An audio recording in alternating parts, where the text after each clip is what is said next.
Halo adik-adik, ketemu lagi di channel Bioeduka.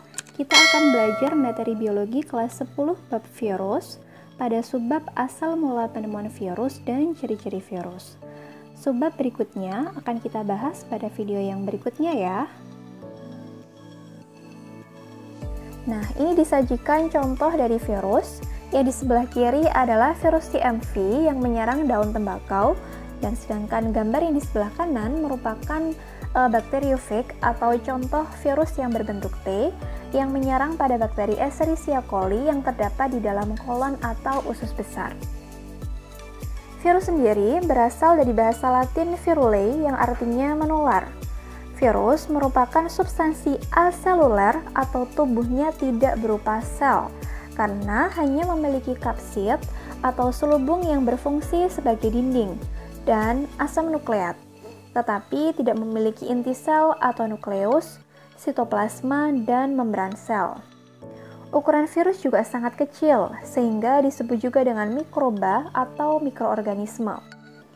Di dalam biologi, virus dipelajari lebih mendalam pada cabang ilmu mikrobiologi atau lebih khususnya pada cabang ilmu virologi atau ilmu yang mempelajari mengenai virus.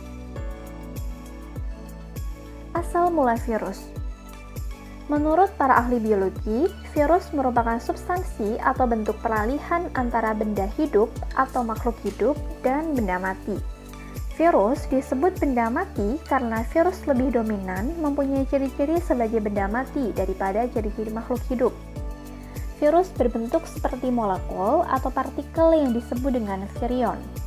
Tetapi virus juga menunjukkan ciri-ciri makhluk hidup karena virus mempunyai materi genetik berupa asam nukleat yang terdiri dari ADN atau asam deoksiribonukleat atau ARN yaitu asam ribonukleat, serta dapat melakukan perkembangbiakan yang dinamakan dengan replikasi. Jadi virus ini memiliki ciri-ciri yang dimiliki oleh sebagian makhluk hidup dan juga sebagian lagi ciri-cirinya seperti benda mati.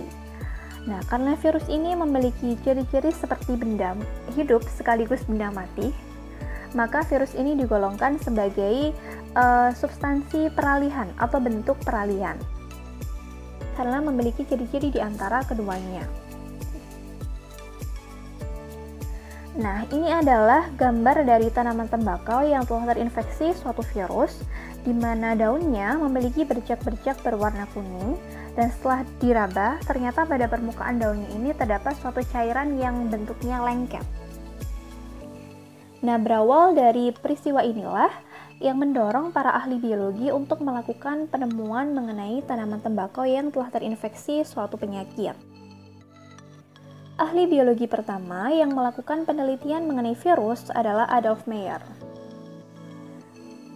Beliau menemukan suatu penyakit mozaik pada tanaman tembakau, di mana tadi tanaman tembakaunya memiliki ciri-ciri daunnya bercak kuning, lalu pada permukaan daunnya memiliki lendir atau suatu cairan. Nah, tanaman tembakau yang memiliki ciri-ciri seperti tadi, ternyata pertumbuhannya terhambat, sehingga Adolf Meyer ini membuat suatu ekstrak dengan cara menyemprotkan ekstrak daun tembakau yang telah terinfeksi penyakit tadi ke tembakau lain yang masih sehat. Lalu beliau melakukan pengamatan dari hasil eksperimennya tadi menggunakan mikroskop elektron. Karena apabila hanya diamati dengan mikroskop biasa atau mikroskop cahaya, ternyata mikroba yang menyebabkan penyakit pada daun tembakau ini tidak bisa teramati karena ukurannya sangat kecil. Nah, penemuan dari Adolf Meyer ini belum mampu membuktikan kira-kira apa sih penyebab dari penyakit tersebut, sehingga perlu dilakukan penelitian lanjutan yang dilakukan oleh Dmitri Ivanovsky.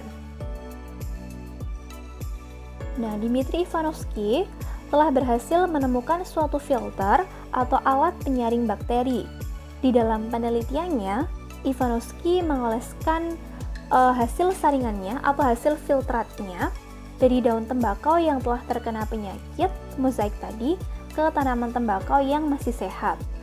Hasilnya, tanaman yang sehat tersebut akhirnya tertular penyakit yang sama Nah, Ivanovsky ini memberikan kesimpulan bahwa mikroba penyebab penyakit tersebut adalah mikroba yang bersifat patogen atau mikroba yang menyebabkan suatu penyakit yang mempunyai ukuran lebih kecil daripada bakteri karena mikroba tersebut dapat lolos dari saringan atau filter untuk menyaring bakteri.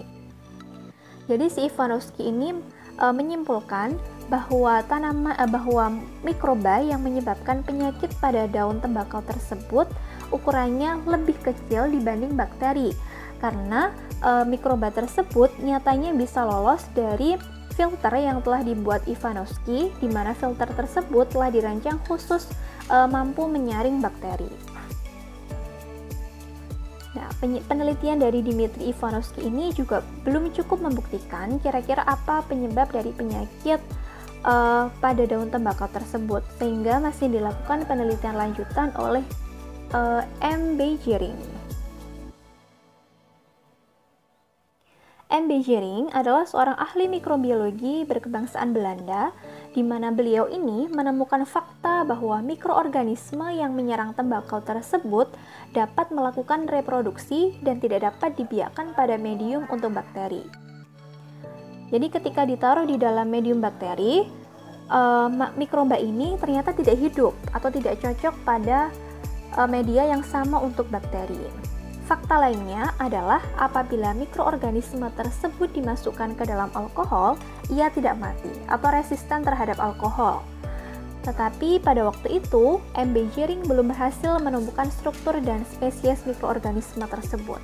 Lagi-lagi, penelitian ini masih tetap belum bisa membuktikan kira-kira apa penyebab dari mozaik atau bercak-bercak yang ada pada daun tembakau.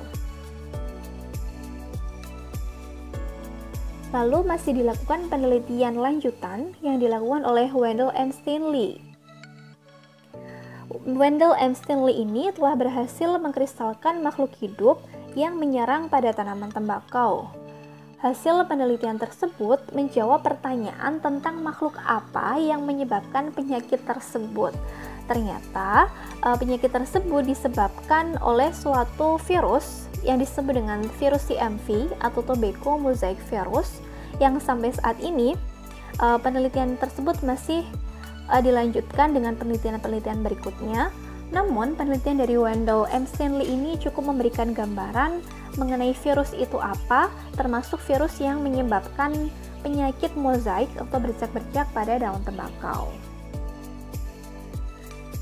Selanjutnya, kita akan belajar mengenai ciri-ciri virus. Yang pertama, kita akan belajar mengenai ukuran virus. Ukuran virus berkisar antara 25 sampai 300 nanometer. 1 nanometer sama dengan 10 pangkat min 9 meter atau 1/miliar meter. Jadi bisa kita bayangkan bahwa virus ini ukurannya sangat-sangat kecil. Contoh virus yang berukuran 25 nanometer adalah virus penyebab polio.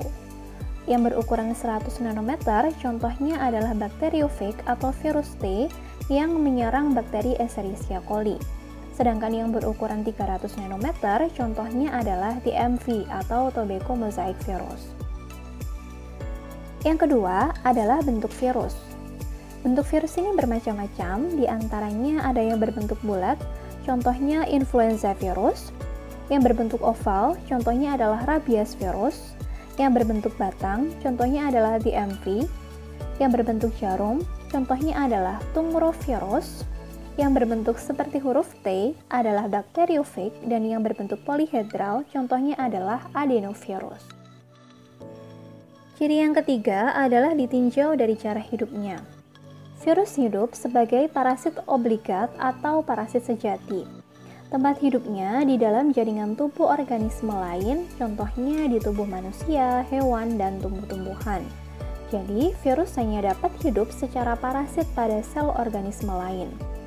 Nah, ketika virus ini menempel pada benda mati atau benda yang tidak hidup, maka virus ini juga akan menjadi molekul yang tidak hidup. Namun ketika dia berada pada organisme yang hidup, virus ini juga akan aktif atau hidup atau melakukan fungsi-fungsi kehidupan. Ciri yang keempat adalah struktur dan fungsi. Tubuh virus bukan merupakan sel atau aseluler. Virus tidak memiliki inti sel atau nukleus, sitoplasma dan membran sel, tetapi hanya memiliki kapsid sebagai pelindung luarnya.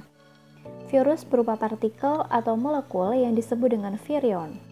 Tubuh virus yang berupa kristal atau partikel ini lebih menunjukkan ciri mineral daripada ciri kehidupan. Nah, virus juga memiliki materi genetik, yaitu berupa ADN saja atau ARN saja.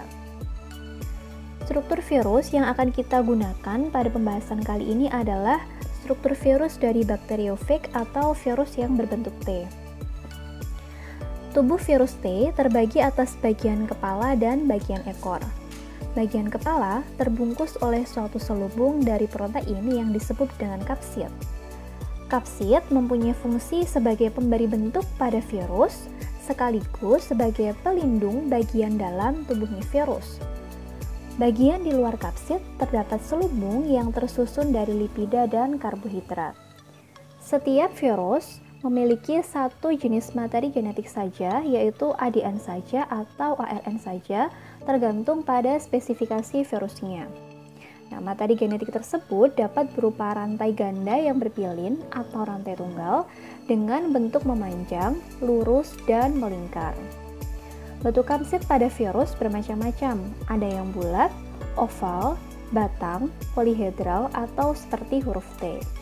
Pada beberapa virus, misalnya virus flu dan herpes, di luar kapsidnya masih terdapat struktur tambahan yang berupa kapsul atau pembungkus atau bisa juga dikatakan sebagai amplop. Kapsul pembungkus ini berfungsi membantu virus untuk menyerang atau menginfeksi tubuh inangnya atau hospesnya, sehingga tubuh inang tersebut menderita suatu penyakit. Ciri virus yang kelima atau ciri yang terakhir adalah cara berkembang biak.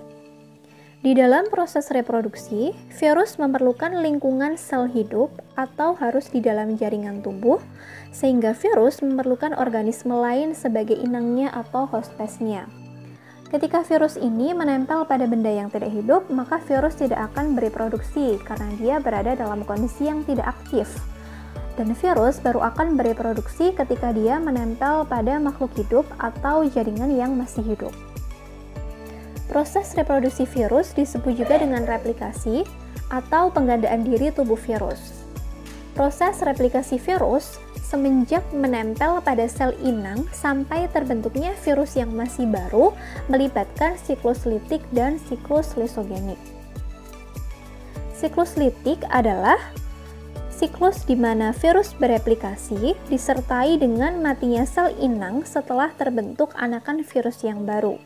Sedangkan siklus lisogenik terjadi ketika ADN atau ARN virus menempel pada kromosom sel inang yang membentuk profag dan mengadakan replikasi. Bedanya dengan siklus litik yaitu pada siklus lisogenik sel inang tidak pecah atau mati, sehingga setiap kali sel inang membelah diri di dalamnya juga terdapat virus-virus yang berkembang biak. Nah, itu tadi materi mengenai asal mula ditemukannya virus beserta ciri-ciri dari virus. Jangan lupa menyimak video selanjutnya karena kita akan membahas lebih mendetail mengenai materi pada virus. Semoga materi yang kakak sampaikan bisa bermanfaat dan bisa memberikan pemahaman kepada adik-adik. Sampai ketemu di video yang selanjutnya.